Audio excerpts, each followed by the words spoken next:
Thank you guys for the little few minutes of running around. So if you can go ahead and get seated, we're about to get started. I'm going to go ahead and give a brief introduction. So my name is Risa Smith. Good evening, and thank you everyone for joining us. This is the first time I've ever done something.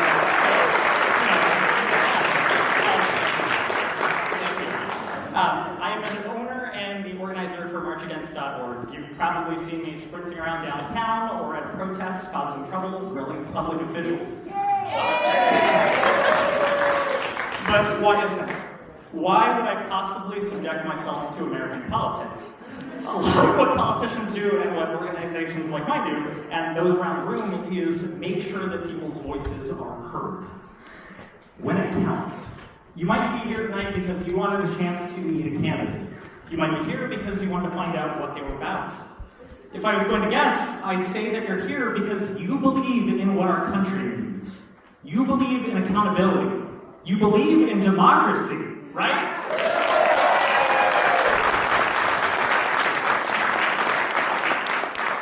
Over the past year as an organization, we've made a number of requests to our officials. We've pushed them regarding individual rights, we've pushed them about accountability, but one of the things that I have heard most from people, especially the people in this room that I recognize, is just asking a question and getting a word in. 3 months ago, when we prepared for this event, I extended a formal opportunity to each candidate for the congressional race. I invited them with a simple premise. Show up, let me hit you with some hard questions. Thanks to our moderators. And, meet people face to face. That was just the ask, meeting people, taking that challenge on. We're here tonight to highlight that we have proud Alaskans willing to stand for what is right and take that challenge on. In Alaska, our system of ranked choice voting allows us to select candidates and weigh them not just on party lines, but how we need to. It allows our officials to engage in open, bipartisan discussions to get things done. That means occasionally, hard questions, hard issues. Approaching difficult issues is how we get that work done. With that in mind, I want to thank the organizations who helped make this happen: the League of Women Voters, Alaska March On, Native Movement Action Fund, and Alaska Forward, specifically for all of the work that they've done before this moment, and for our moderators, Joaqlin, Estus, and Rhonda McBride.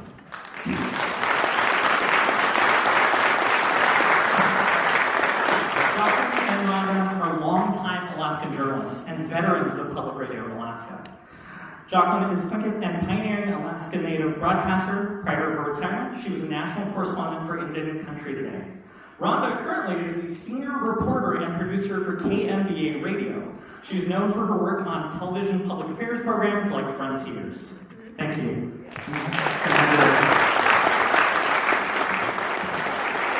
Hello, everybody, and welcome. So, I love to see turnout for public events, and for some reason the song that keeps going through my mind is I Love Everybody, Especially You, by Lyle Lovett. So it just really makes me happy to see you. And I'm excited to be here and be part of this Congressional Candidates Town Hall. I really appreciate all the work that the organizers have put into putting this forum together. Welcome.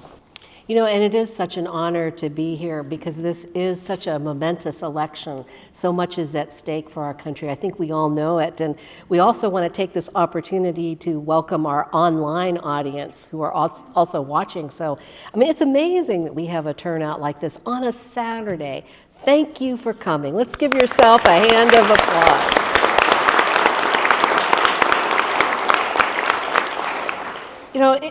It's so great that you could take time out to listen to our candidates, two candidates who are challenging the incumbent Republican Nick Begich.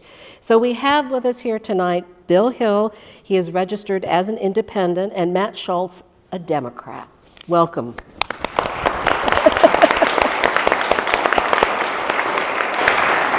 So efforts to invite Congressman Nick Begich began more than 6 months ago. His campaign declined the invitation.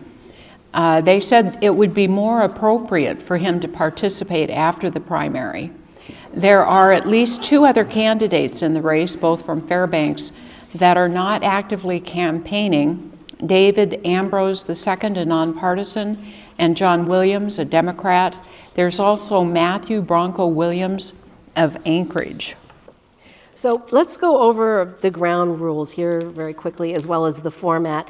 Most of the questions that you are going to hear tonight do come directly from the public.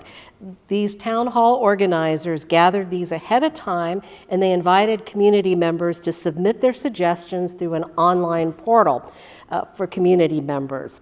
So, I mean, that's incredible. We have so many questions tonight. Yeah, which is a good thing. And because of the time constraints, the committee did narrow that list of questions, and they focused on those which came up most often. And Joaqlin also added a few questions to rural communities, so about rural communities that are questions that are important to those communities. So if you have a question of your own, or you didn't hear the question that you submitted asked, just go ahead and seek out these candidates right after the forum. They're going to stick around and be available to answer your questions. And so let's go ahead now and turn to the forum itself. Each candidate will begin with a 2-minute opening statement, and then we will go to the questions, and depending on the complexity of the question, we will allow longer response times for some and shorter for others, and we will announce the time available for your answers before each question. And we also have a lightning round of yes or no questions, and that should be fun, and there's no need to speak during the lightning round. All you have to do is hold up your signs. Why don't you hold up your signs so the audience can see them? Risa worked very hard on that. I have you know. So we will wrap up with closing remarks, and we probably will only have about a minute left for those. We'll try to allow for 2 minutes. Finally, we ask candidates that you stick to your allotted times, and our wonderful timekeeper here, Aiden Seppi, will do this, give you a wrap up when you have 15 seconds left, and when you are out of time, he will ring the bell. That means stop speaking. You can wrap up your sentence, but please stop speaking. Joaqlin? All right, so with each round, we'll rotate the order of who gets first crack at the next question. So no candidate will have to always go first, nor have the last word. We also ask that you hold your applause for the candidates until the end of the forum. So it's time now for the opening statements. You each have 2 minutes. We'll begin in alphabetical order. So Bill Hill will go first. Bill, get us started. You have 2 minutes. Can you hear me? All right. Well, thank you so much for being here. I'm really excited about this, and I'm glad to see our democracy in action, with the exception of one part of it. Thank you for the organizers. Thank you to the organizers. What an amazing event. Thank you to Joaqlin. Thank you to Rhonda for agreeing to help with this event. And thank you, Matt Schultz, for being here. I wish that our opponent was here as well, but that's not the case. My name's Bill Hill. I'm a lifelong Alaskan. I'm a Dena'ina Athabascan. I live in Naknek out in Bristol Bay, home of the greatest sockeye salmon run in the world. I started out in Kokkinok, a village of just over 100 people. And if you think about a bush frontier upbringing, it was all of that. It was hunting, fishing, trapping, no radio, no TV, just a lot of hard work of chopping wood, packing water. We did a lot of great things as a family. When I was a sophomore, we moved to Naknek, and that's been my home for most of my life. I've done a lot of things in life, but commercial fishing has been a mainstay. I started out at age 8, commercial fishing, and I still do that to this day. Then I moved on to construction, both dirt work and vertical construction, and I also spent 25 years as an educator in our state, a teacher, a principal, and a superintendent in communities large and small. Finally, I'm a small business owner with my wife Diane out in Naknek, but most importantly, I'm the father of 4 and grandfather, or chudda, of 7. I've been in retirement for a couple years from school, and I'm really worried about our nation. I'm a little pissed off at what I'm seeing going on, and I feel like our country is losing its way. We look around and we see attacks on the rule of law. We see naked corruption that doesn't belong in our nation. And you ask yourself, why? Why is this happening? What happened to our nation? And I think the reason is that our politics and our government have left the working people behind. Well, thanks. Thanks, Bill. All right, Matt Schultz, it's your turn for your opening statement. You have 2 minutes. Hello, everybody. How are ya?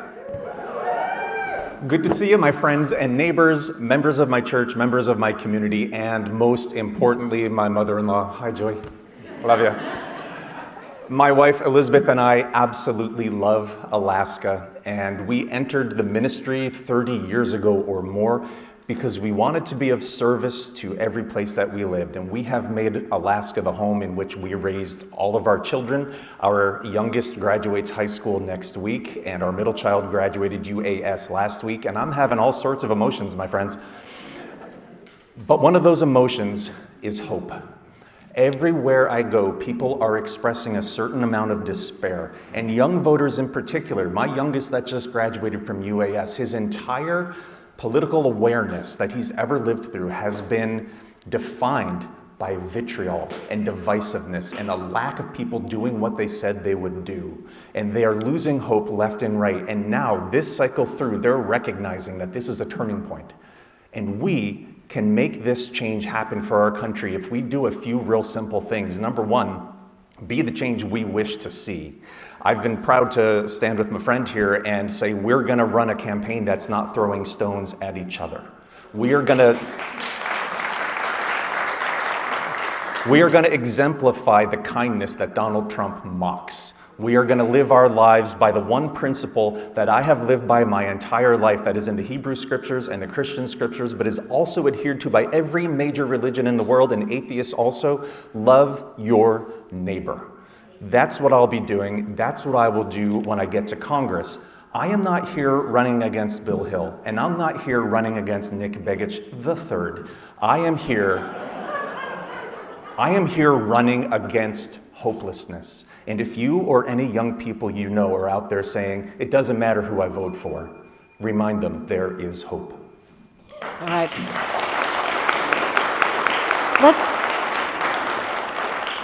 It's really kind of exciting to hear applause, but it does slow things down. And so let's hold the applause until the very end.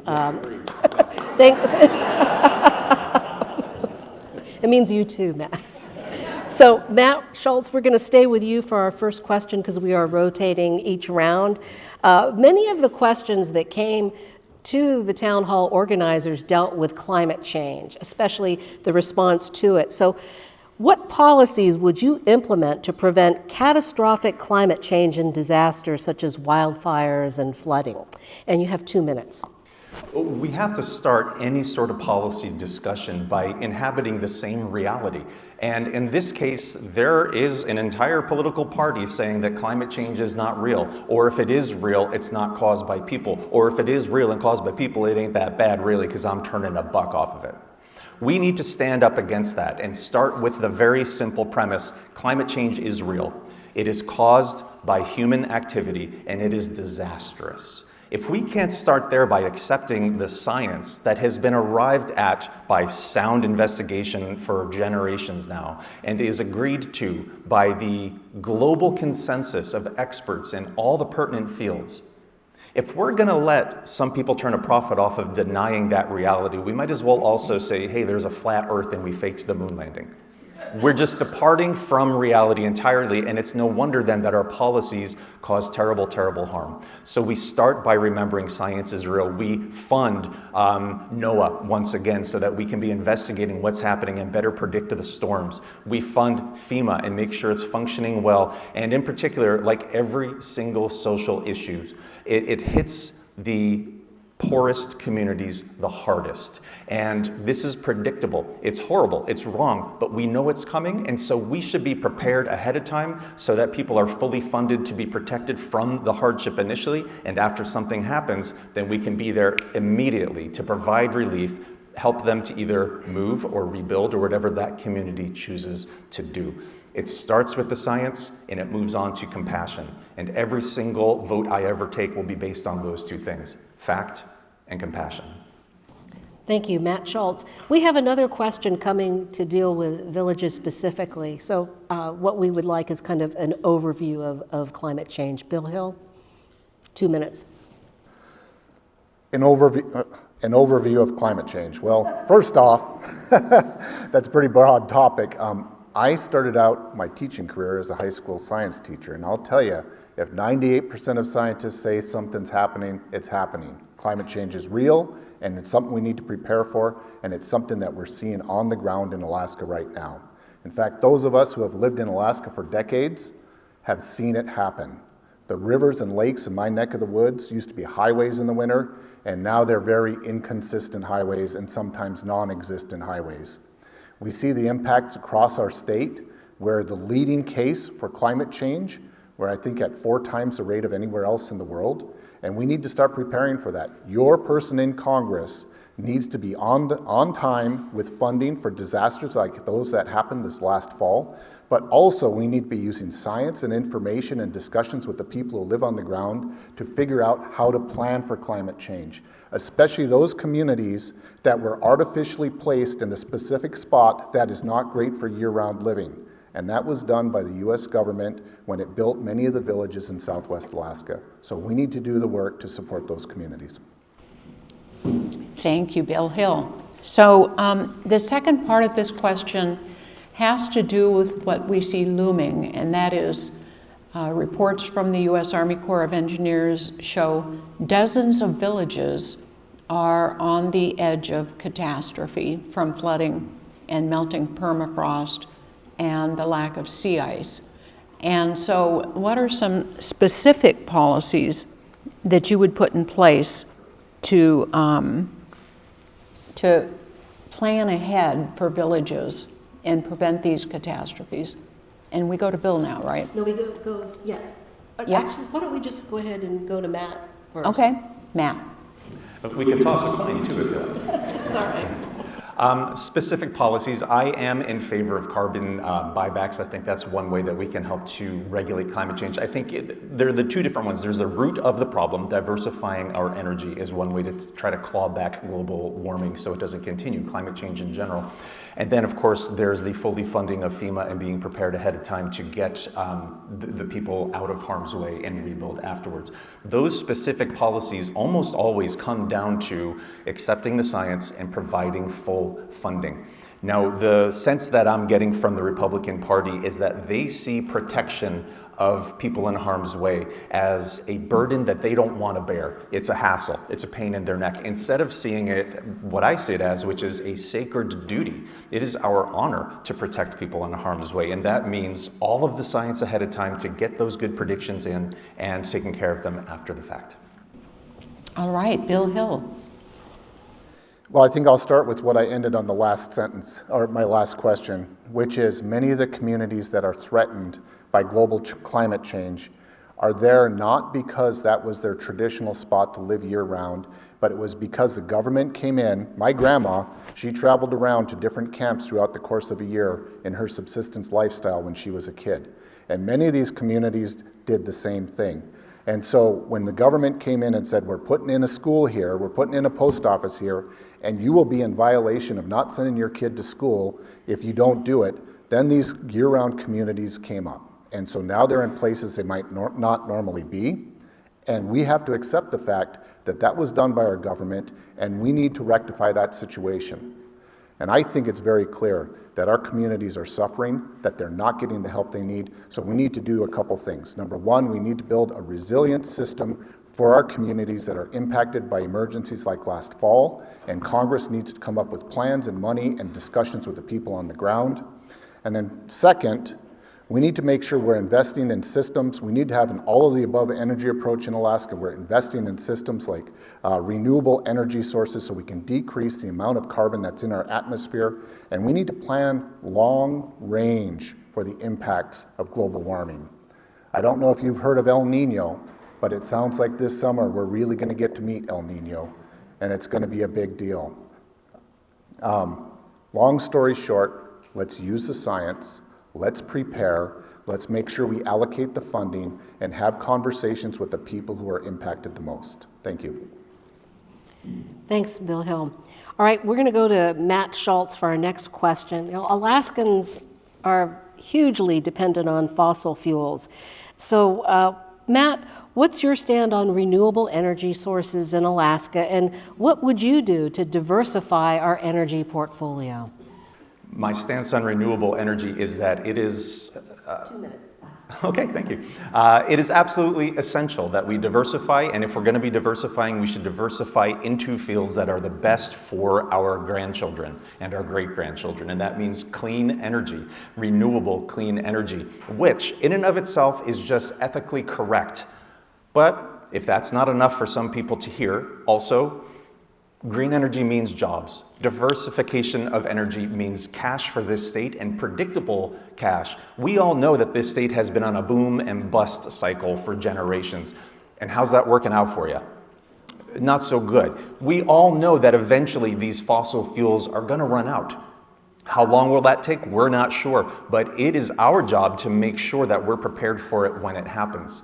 How many people who live off the road system are now paying hand over fist for their heating fuel that they need, when if we were to provide them with many other options for solar or wind or geothermal and also storage, that they would then be able to live throughout the winter comfortably and also without going deep, deep, deep into debt.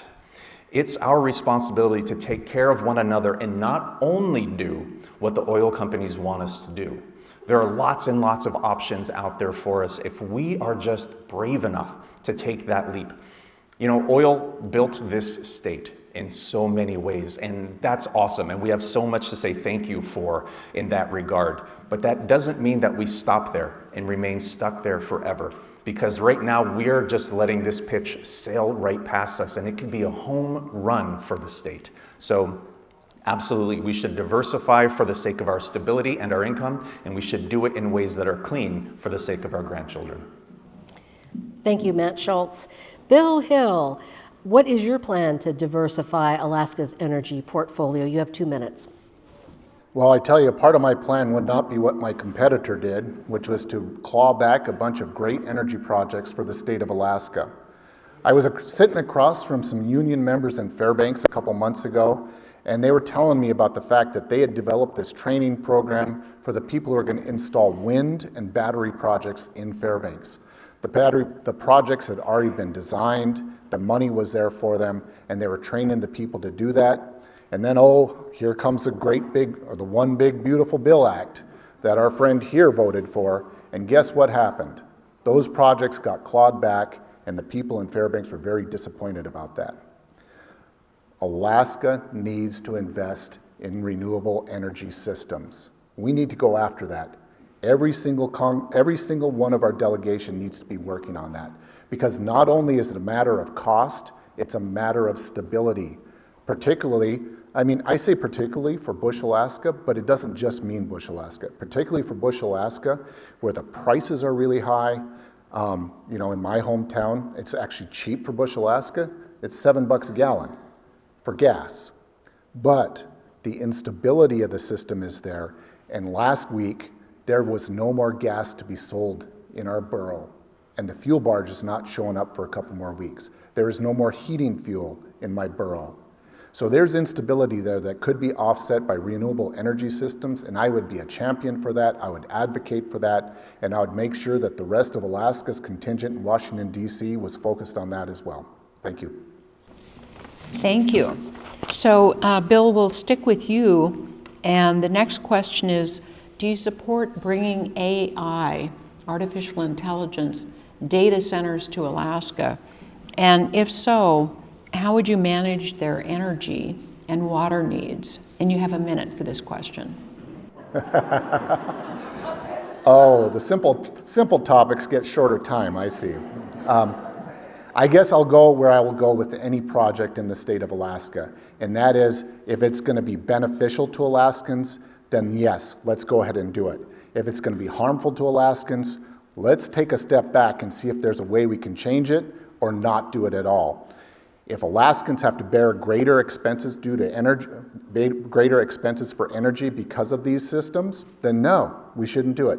If Alaskans suffer a shortage of water or other natural resources because of these, no, we shouldn't do it. But if they are good for our economy, they can provide their own power, and they're not going to impact the resources that our people are relying on, and it can provide good jobs and help support our economy, then yeah, let's go for it. Thank you, Bill Hill. Now, your turn, Matt Schultz. You have a minute. What's your response to the artificial intelligence data center question? I asked ChatGPT to write my answer. My answer is similar to Bill's. I think I like to fall back on Governor Hammond's criteria for resource development and other large projects. Any project we look at should meet 4 main criteria. Do the majority of Alaskans want it? Does it pay for itself? And these last 2 go hand in hand. Does it benefit all Alaskans? And is it environmentally sound? Those last 2 in particular are going to be large. And in this case, I have not yet seen a plan for the data center that meets those last 2 criteria, but I'm open to it. AI they've opened that Pandora's box. We're not going to put those things back away. We need to find ways to manage it and control it properly and find a way to hopefully reap a lot of the benefits for the people of Alaska without destroying our energy grid and also our environment at the same time. So my answer would be, there's hope for it to work, but I have not yet seen the plan that lives out that hope. All right, thank you, Matt Schultz. And you get the next question.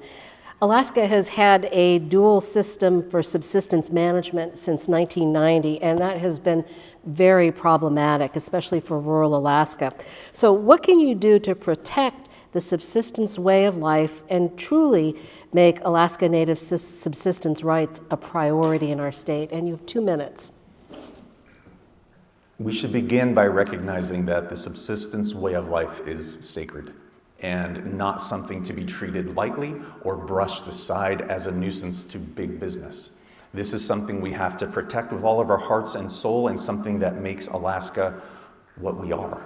And so this must be protected entirely. The confusion that is mentioned in this comes largely from the fact that people at the state level and the federal level are really, really motivated to pass the buck of blame to other people, not take any of that blame on for themselves when things go wrong. I would like to see that streamlined and coordinated better so that the 2 are working in partnership, not to have institutional preservation of their own particular board, sitting in a seat of power, but rather make sure that the people making those decisions are themselves living the subsistence lifestyle. So the proper voices are at the table making the decisions and make it clear and understandable to the everyday user of these systems. Time and again, I see weaponized bureaucracy as a form of the government pushing people out of the way of life that they want to live out. It should be Congress's job to enable people to live a subsistence lifestyle as is their sacred way. All right, thank you, Matt Schultz. Bill Hill, what's your subsistence solution? 2 minutes. Well, I'll start with subsistence is very personal to me. I've been subsistence fishing and hunting and picking berries since I was a kid. Just a couple months ago, I went out and I got a caribou for my mom. It didn't have any antlers, but it had some good meat on it. So subsistence is really important to me, and it's really important to a lot of people in the state of Alaska, especially those of us who live off the road system, because it's not just, it's more than just meat. It's more than just decreased costs. It's cultural. It's a way of life. It connects you to the land and the animals. But there's a problem. The state has a different view on subsistence rights than the feds do through ANILCA. And that's the positive thing about ANILCA, is that it has protected the rural subsistence priority. That's the positive thing. The problem is the state continually goes after that law and continually sues to upend that so that the state can manage the animal resources of the state. I'm all for simplifying things, but I think we need to make sure that we protect that rural subsistence priority. We need to bring the rural people to the table. We need to bring the native people to the table, the state, the feds, and there needs to be co-management involved in all of this. The people who've been on the ground for thousands of years, they know the animals, they know the fish. and they should be a big part of what's going on. So I would support bringing all the people together, or all the groups together, to make any changes, but I would not make that change unless there was an assurance that the rural subsistence priority was made. Because once you open Pandora's box, it's pretty tough to stuff things back in there. So thank you. Thank you, Bill Hill. So the next question goes to you, Bill. And you probably both know this. Alaska has fallen to the bottom of the states when it comes to K through 12 education. And people point to a lot of different problems and solutions. What will be your first priority for improving education for children in both urban and rural Alaska? Bill, and you have 1 minute. One priority. Gosh, 1 minute. Priority. All right, but I'm going to talk real fast. So I grew up in Alaska's education system. I was an educator for 25 years. 10 of those years as a superintendent. I can tell you what's happened is we've not invested in the education system for decades. It's been under assault. We had to work very hard in my borough to rebuild a school that was failing. We had to work very hard to get the programs in place to help support our students. And it was a lot of work, and it's still not done. But we have not done our job. And don't tell me we shouldn't be putting more money into education because it's not performing well. That's bullshit. I'll tell you what the problem is. We have not invested in that system for so long that we are falling behind. It is not the kids' fault. It is not the teachers' fault. It is the adults who oversee the pocketbook's fault. And now Matt Schultz. What would be your first priority for solving education problems? I agree with all that. One of the policy things we can do is make sure that our teachers are the best paid in the nation and that they have benefits including excellent health care and retirement down the road, so that excellent teachers, like my kid's favorite teacher, Kat Walker, who was Teacher of the Year and is now with her husband, who is also Teacher of the Year, they're leaving the state because our state has treated them so terribly, they have to go find greener pastures. These excellent, excellent teachers are leaving because Alaska failed them. We need to change that from the very beginning, and that includes at the top levels of government, where we say, for example, the Department of Education needs to be rebuilt and made strong, and get rid of this terrible notion that the Republican Party is pushing, that somehow education is a waste of money or a commodity to be bought and sold. This is a public good for all, so we need to be funding it, and it should be the best funded system in the world. All right, thank you, Matt Schultz. Again, let's hold the applause. I know it's tempting. It's kind of fun to cheer. It's like throwing popcorn at a melodrama at the Rhonda. But anyway, we're going to have some drama here anyway. This is going to be fun. We've got a lightning round coming up, and thunder and lightning, and we're going to have... And I know we promised the candidates that we would try to avoid drama and stick to substance, but this is going to be fun, and we're going to use Reese's very wonderful signs, yes and no signs here. So all you have to do is hold up the sign, yes or no, and so we begin our lightning round here. Do you think Pebble Mine should be built? Should Graphite 1 be built? You have no answer then? No. Okay. Donlin Gold.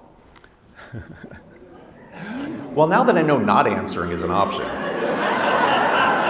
So no shade to Eureka, but I think that simplifying complex answers down to a simple binary is a mistake. I think nuance is a sign of wisdom, and I don't much care for this on most issues. Now, Pebble, I'm cool with it, Okay, but for the rest. All right, since you took a little bit of time to talk, we'll let Bill talk, but the object of this was to keep it, to not talk so much. I'll try to keep it short, but as Matt says, it's a very complex subject. In my neck of the woods, we have the Pebble Project.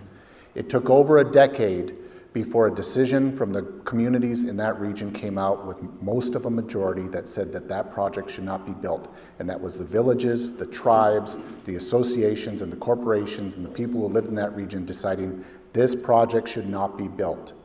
And I agree with that. I can say no on Pebble, but on these other projects, there's a long ways to go. And I don't think that government interference or somebody who may be in the government should be a part of that project. I had a wise person tell me recently that when Native people are fighting each other, somebody else is winning. Okay, Bill, you took a little bit of time, and so to be fair, we've got to give Matt a little time. Maybe what we can do is ask if you have a guiding principle on all these resource development projects. And let's. The second one was about Graphite 1, the Graphite 1. That's up near Nome. Mine. So let's have a minute each. Does that Well, sound like I think that we've got to give Matt a little time. I know, and we're just about to, and I'm just saying how much. So we'll give you a minute to talk about your guiding principles. I was afraid of that. I have criteria that I use that includes, do all Alaskans want it? Does it pay for itself? Does it benefit all Alaskans? And is it environmentally sound? And I think when we say, does it benefit all Alaskans, that really includes saying that we have to have the right voices at the table. And it should be heavily weighted toward two populations. That would be young people and future generations not yet born, and also the local groups that are going to be most directly impacted by it. So exactly what Bill said about the people who are going to be living real close by where Pebble Mine would have been, they should get priority voice. We need to make sure that the table is populated by Alaskans who will live with the consequences of these projects day after day after day, and that the table is not populated entirely by billionaires from Texas. All right, thanks. Now let's hear your guiding principle, Bill, for 1 minute. My guiding principle, is this what's best for Alaskans? But also, are you talking to the people on the ground first? But this is so complicated. If you look at the projects that we just discussed, there are Native groups in opposition to each other, just like there were in the region that Pebble is in. We need to get to a place where we're not always dividing Native groups based on an outside interest, and we need to find ways to bring people together to make coherent decisions for all people in a region, and that's the work I'd like to do. Okay, back to the lightning round. We got two more So in my round. So yes here. or no, or just keep your signs down undecided. Thank you, Joaqlin. All righty, so what about developing oil and gas in the Arctic National Wildlife Refuge? Hold up your signs. No answer, no answers. All right. Do you support the Alaska Natural Gas Pipeline project? I'm going to hold off. Yes. If the project comes to pass, should the federal government subsidize the pipeline to help it get built? Yes or no? Yep. All right, Joaqlin, you've got a lightning round. Here's some more lightning round questions. So Can I get a sign that says it depends? there's a process called land into trust, and it allows tribes to protect their land from taxes and takings. Do you support land into trust for Alaska tribes? Yes, both. Do you support tribal co-management of subsistence on federal and native corporation lands? Both say yes. Do you support an amendment to the Alaska Constitution that would allow a rural priority for subsistence? Yes from Bill Hill and yes from Matt Schultz. Should members of Congress be banned from trading stocks? Yes, from both. All right, so let's return to the questions that have been submitted by community members, and we'll start off this round with Matt Schultz. Name 3 things that you would do to support democracy. 1 minute. Overturn Citizens United, ban dark money, and push in campaigns and push for publicly funded elections. That's just the beginning. There is so much more. We see an absolute assault on democracy by the Republican Party right now. I would push against the SAVE Act and anything that looks like it. I would make sure we protect mail-in votes. The attack on mail-in voting is an obvious attack on rural Alaskans, and it's going to disenfranchise them like crazy, and Nick Begich, for some reason, thinks that's A-okay. The SAVE Act would have disenfranchised so many women and so many trans people because of asking for different types of documentation that's not easy for them to come by. This brings us back to rural Alaskans again, asking for voter ID, when for some Alaskans, that would mean a simple trip around the corner, and for others, it would mean a plane flight. That's not democracy, that's not right. I would work against the weaponized gerrymandering we see all across the country right now, which has its very, very naked racism as part of its motivation. All right, thanks very much, Matt Schultz. Bill Hill, what would you do to support democracy? Well, number one, I agree with your number one. Let's end Citizens United, and I'm proud to say that I am supported. I have an endorsement from End Citizens United. That's work that I'm committed to. Second, we need to get rid of corruption. The American people have lost faith in their government because of the corruption that's going on. Let's end congressional stock trading. Let's get billionaires and corporations out of making decisions for our government. So those two things right there will increase returns on our voting system. But more so, we need to make sure we expand voting, not restrict it. The SAVE Act is looking to restrict voting for a lot of very different groups, but particularly women and Native people and people in Bush, Alaska. We need to expand voting rights. And finally, the one thing that I would really like to do is to defeat Nick Begich. Thank you, Bill Hill. So the next question goes to you. What can you do to empower Alaska Natives and tribal governments in several areas to manage local services, child welfare, fish and game, and education? Bill Hill, and you have 1 minute.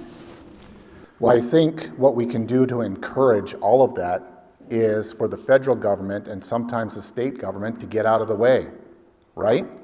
Because the laws and the rules and the regulations that prohibit so much of this are things that are just stumbling blocks. But we have a great track record of Alaska Native medical care, a healthcare system that's doing really good things for the people of Alaska. We have a great track record with institutions that are working on making sure that Alaska Native children are housed, that are no longer with their families, are housed in families that are also Alaska Native so they can have a connection with their culture. But that takes work. That takes a congressman who understands the issues and is willing to work on getting regulations out of the way, and ultimately as well finding the resources to help make these transitions happen. Thank you, Bill Hill. Matt Schultz, what would you do to empower Alaska Natives and tribes to manage local services, child welfare, fish and game, and education? We have to remember that it is the government's job to serve, and we should be looking at this issue exactly that way. How can we serve the tribal entities, the Native Alaskan communities, according to what they want and what they're asking for, not according to what people in Washington, D.C. is most expedient for them.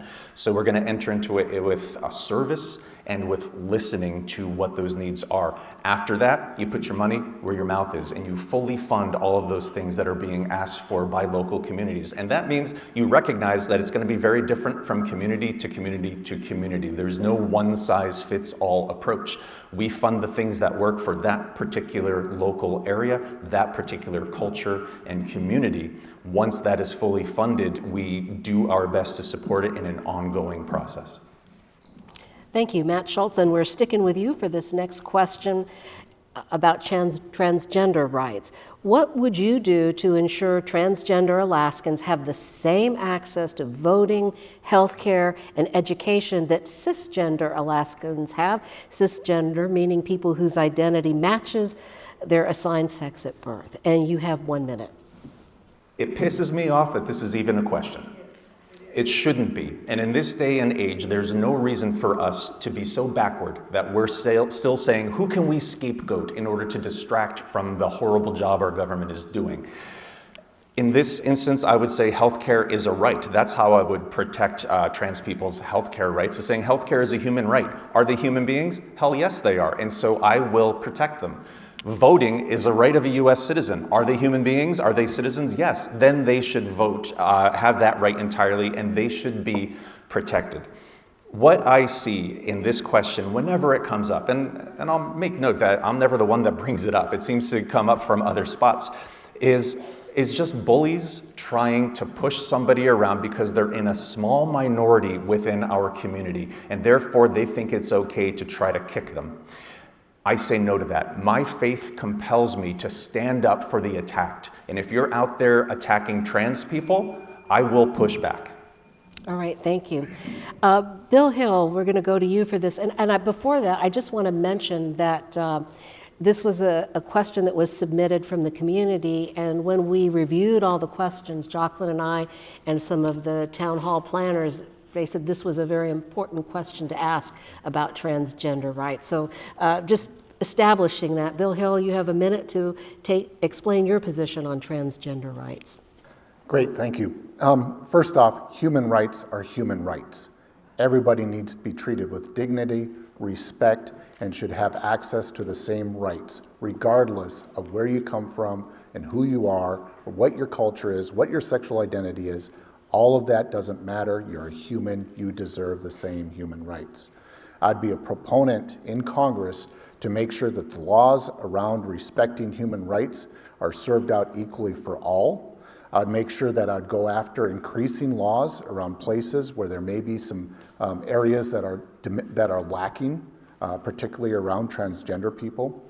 I would make sure that I was an advocate for transgender people by making sure to meet with them and really understand their issues. And finally, I'll be a proponent of the LGBTQ plus community as well as your congressman, because I believe human rights are human rights. We need to protect all people, and we need to make sure that we are the champions of those who are not as fortunate as us.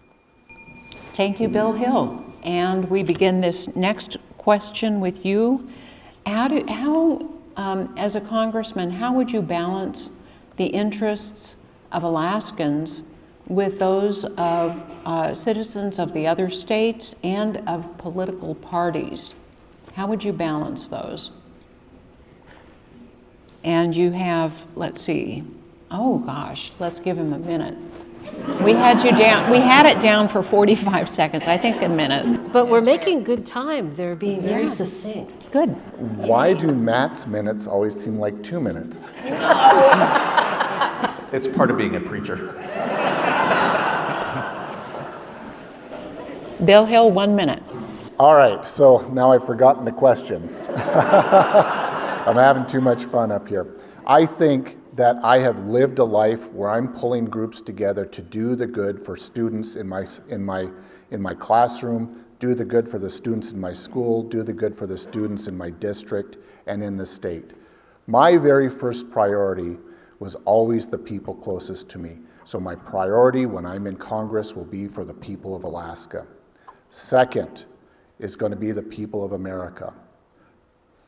Distant third and fourth will be the needs of the political party, because I'm going to be voting my conscience for the best for Alaskans every single time. I'm not going to be there for a party. I'm not going to be there to be partisan. I'm going to be there for the American people, the Alaskan people, and those people who are now disenfranchised from a system that is not serving them. We need real hardworking people in Congress to represent us. Thank you, Bill Hill. Matt Schultz. I will be representing all Alaskans, and I don't see a dichotomy between serving Alaska and serving America. If it's bad for America, it's also bad for Alaska. That's why we want to protect democracy and voting rights nationwide, including ourselves. And I don't accept that we're going to have to sell out the other states in order to lift Alaska up higher and higher. We are going to grow and thrive and flourish, and guess what? That's going to be good for Alabama too. We're going to make sure the whole country is rising up. Now, I've got 30 years ministry experience, and a big part of that is speaking truth to power, shouting down the people in charge that are abusing their power. And yeah, that includes my own political party. I am proudly a Democrat, and what that means is I proudly tell them when they're wrong. But if you want to get ahead in Congress and make sure that we can best represent our state and move our state's biggest interests forward, that means it really, really helps to be a part of a team. I'm part of that team, and I've got a record to show it. And I know it's popular to really bat around parties, but they can get a lot of good shit done. So Matt, we stay with you. And again, this is on politics. How would you align yourself politically? For example, Nick Begich has voted for President Trump. We hear 100% of the time. Mary Peltola voted with President Biden about 70% of the time. So what would be your position? You have a minute. I will be caucusing with the Democratic Party because in times when fascism is on the rise, it makes sense to have an organized opposition party. And that will be what I step in there to do to prevent the continued abuse of power coming from the Oval Office. So that's the first thing I would do. As I mentioned before, my first priority is to do what comes from recognizing the facts and the compassion. Everything I ever do will be based on science and how are we making the world better for all people. I think the Democratic Party's platform is miles ahead of the Republican parties in making that fact and compassion the center point of what we do. And there's going to be a blue wave coming into Congress, and I got my surfboard ready. Thank you, Matt. Bill Hill, you're an independent. So how does that differ in how you might align yourself politically? Well, I think it's really important for Alaskans to know that I'm aligning myself with Alaskans first. That is my primary goal. And I will make sure that that's what I represent every single day. In terms of who I'm voting for, if Nick Begich was voting 100% of the time for Trump, then I'm probably not going to be doing that. I will take every single vote seriously, and I'll make sure that it represents what Alaskans want every single time. And so I guess if you're comparing the two, I'd probably be more in line with what Peltola was doing. I'd make sure that every vote represented Alaskans, and that I would make sure to work across party lines to get the job done for Alaskans.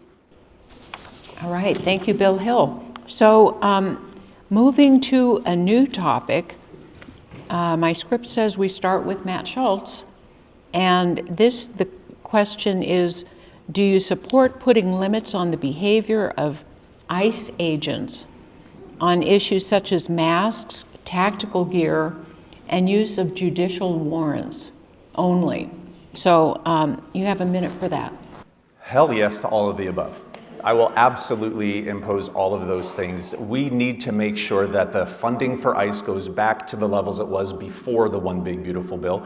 We need to make sure that what they are doing is serving the people of America instead of attacking the people of America. Now, we all agree probably that we need immigration laws and that they need to be enforced and written with fairness and equality and with the best for America in mind. That is not at all what ICE is doing now. They are murdering people in the streets. They are pushing their horrible ways forward in a way that is overtly, absolutely, definitely, intentionally racist. We need to call that out, wind it back, make sure they have proper training, are always identifiable, make sure that they are held accountable for all of their actions. That means strong oversight from local communities at the state and the municipal levels.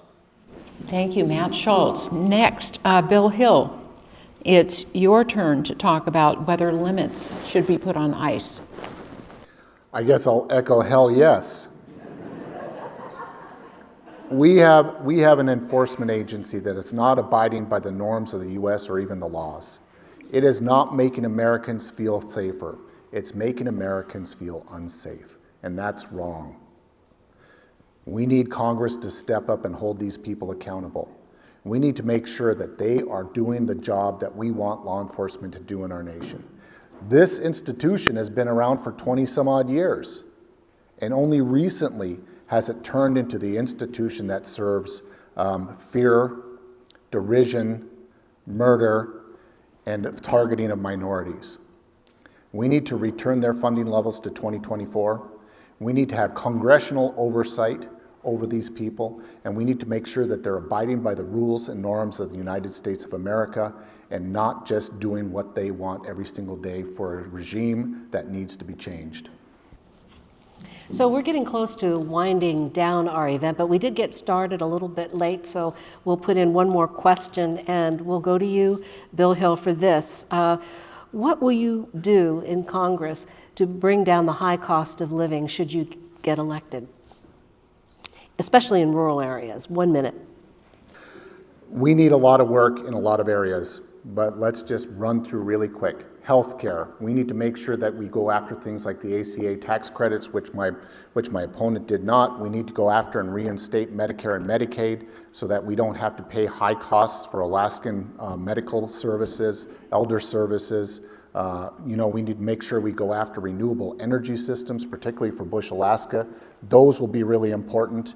And we need to build up our infrastructure so that we can deliver the things we need to each community, that there is security in that delivery system, and that we can drive down the costs for Alaskans all over. I can tell you, last weekend I went home and I had to transport fuel from my business to my house because my house was at 50 degrees and my wife hadn't been able to take a shower. Fuel insecurity is a big deal in the bush. It's really expensive and it's hard to get. We need to take care of the people and the places that built this state. And I want everyone to remember that Bush, Alaska is not a burden on Alaska. Bush, Alaska is where the resources come from that have built this state. All right, thank you, Bill Hill. Please hold off. I love it when you laugh. It's okay to laugh. Just hold off your applause and you'll get your chance very soon because we're coming to an end here.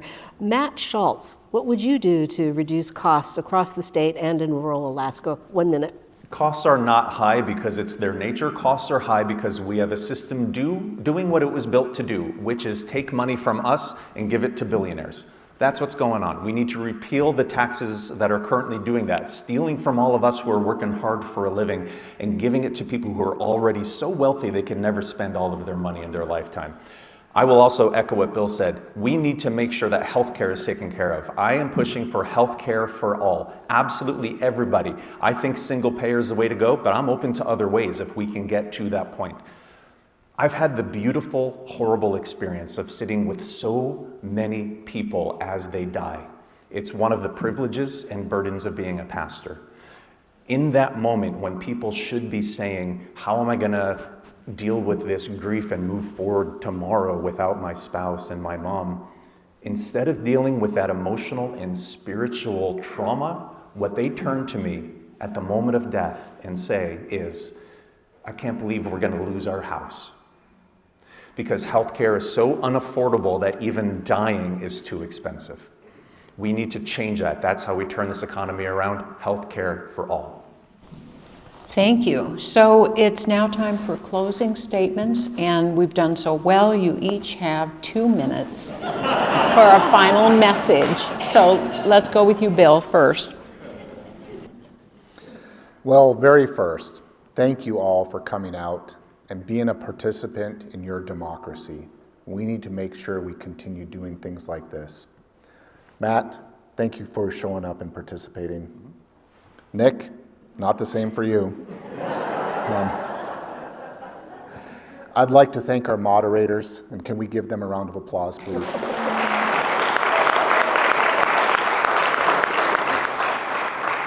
And thank you to the organizer who put on this wonderful event. I just want to let you know that I'm going to work my butt off every single day. I've been home for about 2 weeks since I started this in January, and I will keep up this pace until the very end. My goal is to serve you in Congress, and I am going to do everything I possibly can to do that. We're working on making sure that we have a campaign that can beat Nick Begich, because at the end of the day, that's what we all want, and that's what's going to be a win for Alaska. Thank you. Matt Schultz, 2 minutes for a closing statement. Thank you for being here. I do appreciate it. We've gotten together for coffee a few times, and we're meeting tomorrow, yeah? And so that's going to be cool. I am proud that we're trying to put forward a way of doing politics that's different than what we've seen in these last couple of decades. Thank you both. So grateful. Thank you all for being here. I keep coming back to one thought, and that's this. This is no time to be asking for permission. The stakes in this election are way too high. This is not a year to be gently putting forth possible policies. This is a time to be kicking the damn door down and saying you do not belong in the halls of Congress anymore. This is a time to be grabbing the flag off the ground that they have been stepping on and wiping their feet on, picking it up, shaking off that dirt and carrying it forward the way our grandparents did at Normandy and Iwo Jima and the Selma Bridge and Stonewall and saying that flag doesn't stop there. And we sure as hell are not going to allow you to push it back across that bridge again. This is our time to stand up and say, you are not in charge. You don't deserve that seat. Who's in charge? The people. That's who's in charge. And we are going to advance that banner forward until we can truly stand up for what our children are told to pledge every single day. Liberty and justice for all. That's what I am going to be fighting for each and every one of you. Liberty and justice for who? All. Liberty and justice for who? All. I am running because I love my neighbor. I'm running because I love each and every one of you. And if you're willing, I'm inviting you to run with me. Thanks, everybody. All right. Let's hear it for both candidates. You can applaud all you want now.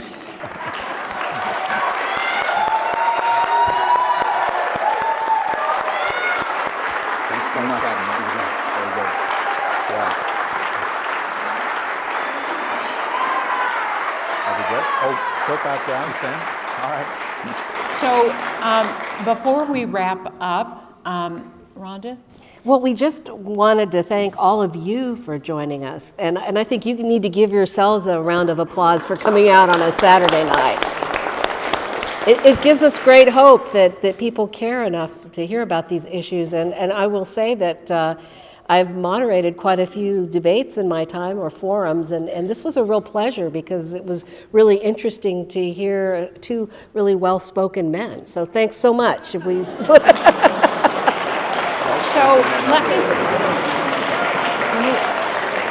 let me just ask you this. So I think that, I'm just curious, did something come out today that will help you decide who you're going to vote for? Raise your hand if something came out that helped you decide. All right, thanks so much. Thank you, guys. And that, I think, is what's so important, is that we hope that this is, forums like this whet your appetite to go out and vote. And we'd like to give a shout out to our sponsors, Alaska Forward, Alaska March On, the League of Women Voters, and the Native Movement Action Fund. And our sign interpreter.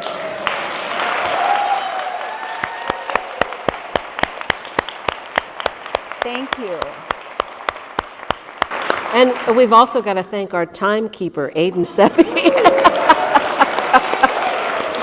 It's a very stressful job, especially with us. The most working to this is Risa Smith.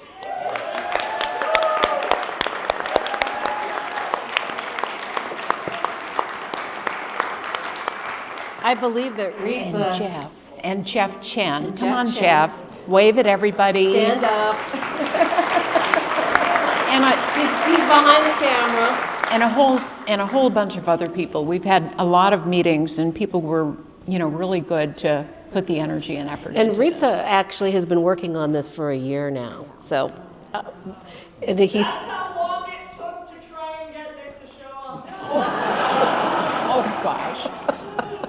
Well, keep trying. Maybe for the primary, after the primary, you'll get them. But one of the things too is that Joaqlin and I felt so bad about is there are just so many great questions that were submitted, and we wish that we could have asked them all because they were wonderful, and they came all from community members. So maybe Risa could be convinced to do an encore. Well, so we could ask these questions. as for tonight, the candidates will be here. They'll be sticking around to meet with you, and you can ask them your questions then. So thank you, everyone, and good night. Good night. Thank you.